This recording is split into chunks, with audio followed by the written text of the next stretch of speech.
નમસ્કાર, હું છું પ્રિયંકા. તમે જોઈ રહ્યા છો સિટી કવરેજ ન્યૂઝ. આજના મુખ્ય સમાચાર. જૂનાગઢમાં કમોસમી વરસાદ ખાબક્યો અને માર્ગો પર પાણી દોડવા લાગ્યા. જૂનાગઢ શહેરમાં બુધવારની બપોરે કમોસમી વરસાદ ખાબક્યો હતો, જેને કારણે માર્ગો પર પાણી દોડવા લાગ્યા હતા. દરમિયાન શહેરમાં ઠેર ઠેર ખોદકામ કર્યું છે, તેને કારણે લોકોને હાલાકી વધી હતી. બીજી તરફ 24 કલાક ટ્રાફિકથી ધમધમતા તળાવ દરવાજા નજીકના રેલવે ફાટક પાસે પણ ખોદકામ કરવામાં આવતા એક તરફનો રસ્તો બંધ કરતા લોકોની હાલાકી વધી હતી. કાળા ભમર વાદળો અને વરસાદના કારણે વાહન ચાલકોને લાઇટ ચાલુ રાખીને પસાર થવું પડ્યું હતું. જો કે કમોસમી વરસાદ પડતા વાતાવરણમાં ઠંડક પ્રસરી ગઈ હતી. આજે સવારે કલેક્ટર કચેરીએ પીજીવીસીએલના ટ્રાન્સફોર્મરમાં આગ લાગી. જૂનાગઢની કલેક્ટર કચેરી ખાતે પીજીવીસીએલના ટ્રાન્સફોર્મરમાં સ્પાર્ક થતા આગ લાગી હતી. જો કે આગની ઘટનાની જાણ થતા ફાયર બ્રિગેડની ટીમ તુરત જ ઘટના સ્થળે દોડી ગઈ હતી અને કેમિકલ પાવડરનો મારો ચલાવી વિકરાળ સ્વરૂપ ધારણ કરે તે પહેલા જ આગને કાબૂમાં લઈ લીધી હતી. આગ લાગ્યાની જાણ થતા કલેક્ટર કચેરીમાં પણ દોડધામ મચી ગઈ હતી. ફાયર બ્રિગેડની ટીમ સમયસરે પહોંચી અને આગ પર કાબુ મેળવતા કોઈ જાનહાનિ કે નુકસાની થઈ ન હતી. 16મી સિંહ વસ્તી ગણતરીના કાર્યક્રમમાં મુખ્યમંત્રી ભૂપેન્દ્ર પટેલે મોબાઈલના વધતા ઉપયોગ અંગે ચિંતા વ્યક્ત કરી.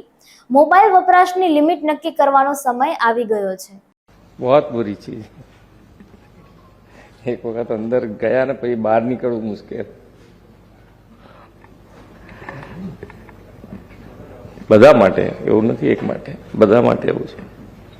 એક વખત મોબાઈલમાં શરૂ થઈ ગયા છે ને પછી નીકળવું મુશ્કેલ વાળું છે. એટલે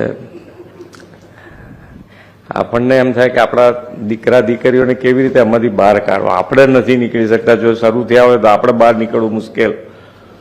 એટલે એના માટેનો આપણે બધાએ ભેગા થઈને કંઈક વિચાર કરવો પડે કે આમાંથી કેવી રીતે આપણે છૂટીએ અને આપણા ભવિષ્યને બી આમાંથી છોડાઈએ. એટલે લિમિટ કોઈ બી રીતે કઈ રીતે નક્કી કરી શકાય એના માટેનો વિચાર કરવો હવે સમય આવી ગયો છે કે આનો સમય. કૃષિ યુનિવર્સિટીમાં કળા કરતો મોર કેમેરામાં કેદ થયો. જૂનાગઢની કૃષિ યુનિવર્સિટીમાં પ્રકૃતિ જાણે 16 કલાએ ખીલી છે, ત્યારે પ્રકૃતિને જોઈને મોર પણ આનંદ વિભોર બની ગયો હતો અને કળા કરી હતી. ત્યારે ભાગ્યે જ જોવા મળતી આ મોરની અદ્ભુત કળાને ડોક્ટર રાહુલ રાવલે કેમેરામાં કેદ કરી હતી. રાજ્યના 75 લાખ રેશનિંગ ગ્રાહકોને smart ration card QR code વાળા આપવામાં આવનાર છે. રેશનિંગની જાહેરાત વિતરણ વ્યવસ્થા પારદર્શક અને સુવિધાજનક બનાવવા માટે રાજ્ય સરકારના પુરવઠા વિભાગ દ્વારા આ મહત્વનો નિર્ણય લેવામાં આવેલ છે. 10 થી 13 મે સુધી યોજાયેલી સિંહોની વસ્તી ગણતરી બાદ સત્તાવાર આંકડા જાહેર થયા.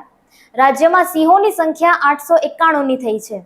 196 નર, 330 માદા તથા પાઠડા અને બાળ સિંહ મળીને સમગ્રતયા 891 સિંહોની સંખ્યા આ 16મી વસ્તી અંદાજના આંકડાઓમાં સામે આવી છે.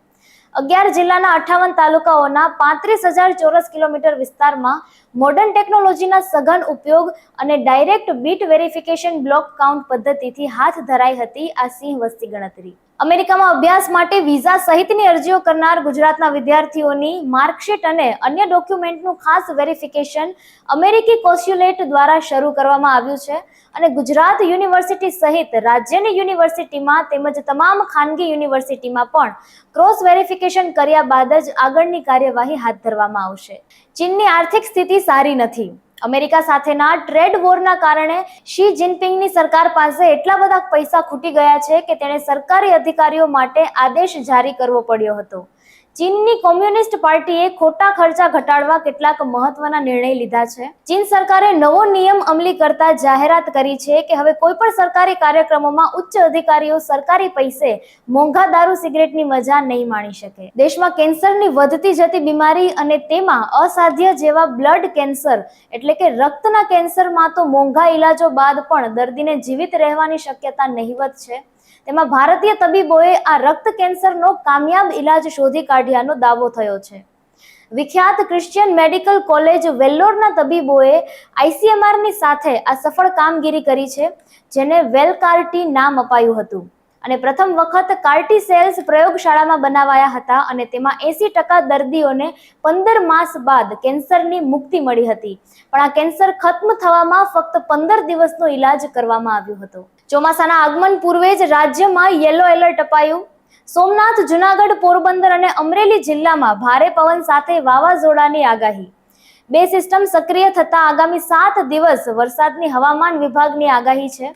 ગુજરાતમાં નૈઋત્યના ચોમાસાનું આગમન થાય એ પહેલા જ વરસાદી માહોલ છવાયો છે. હવામાન વિભાગે આગામી 7 દિવસ સુધી રાજ્યમાં ક્યાંક છૂટાછવાયા તો ક્યાંક ભારે વરસાદની આગાહી કરી છે. પાકિસ્તાનમાં પાણી માટે હોબાળો મચી ગયો છે.